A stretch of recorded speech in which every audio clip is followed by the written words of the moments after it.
साथ अशोक चौहान। देश और दुनिया की तमाम खबरों पर आइए डालते हैं एक नजर। 5 नमाजी अदा कर पाएंगे अलविदा जुमा की नमाज। जिले में कोरोना संक्रमण की लहर मध्य पड़ने लगी है।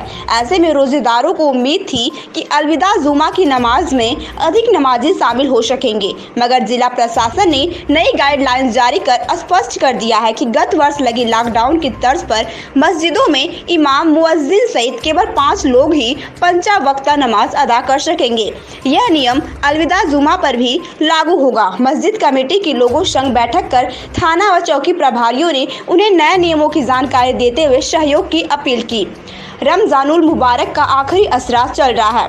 शबे कद्र की 2 रातें भी बीत चुकी हैं। वही 7 मई को रमजान में पड़ने वाला आखिरी शुक्रवार है, जिसे अलविदा जुमा के नाम से जाना जाता है।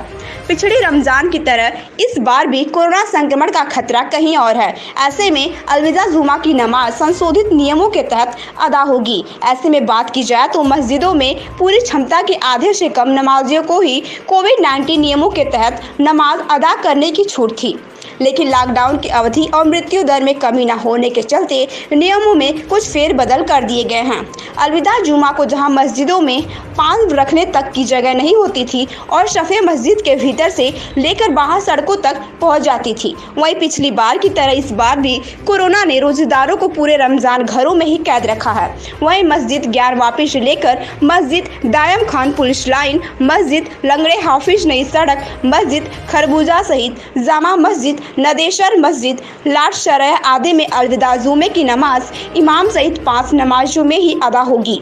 ऐसे में कोविड-19 को देखते हुए पुलिस उपायुक्त काशी जोन व वरडा जोन द्वारा गुरुवार को ईद को लेकर मस्जिद और धर्मगुरुओं के साथ वर्चुअल मीटिंग आयोजित की गई। ऐसे में जिला अधिकारी के द्वारा दी गई कोविड गाइडलाइन का भी पालन करने का आदेश दिया गया। हुसैन आलम है, मैं मस्जिद कमेटी का जामिया कमेटी का सदस्य हूँ। कौन से मस्जिद का? मदरसा जामा मस्जिद का। जी, आज जैसा कि अलविदा का नमाज अदा किया जाएगा, कितने लोग थे मस्जिद में? 5 लोगों से नमाज हुई है और 2 लोग इत्तेफाक में 2 अलग थे। क्या कहना चाहेंगे कोरोना के बढ़ते प्रकोप के बीच इस तरीके से नमाज अदा की?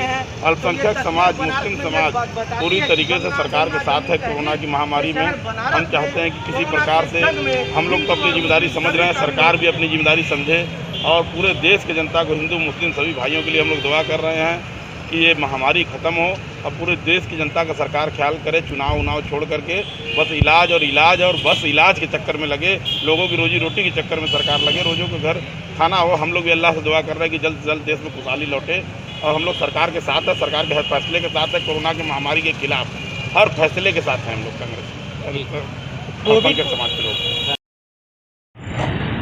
जनपद में बढ़ते हुए कोरोना प्रकोप के बीच आज प्रधानमंत्री के संसदीय क्षेत्र वाराणसी में मुस्लिम समुदायों के द्वारा रमजान की आखिरी शुक्रवार को यानी अलविदा की नमाज अदायगी की जा रही है। अभी आप हमारे कैमरे के माध्यम से देख सकते हैं कि मस्जिद के बाहर किस प्रकार से फोर्स की तैनाती कर दी गई है।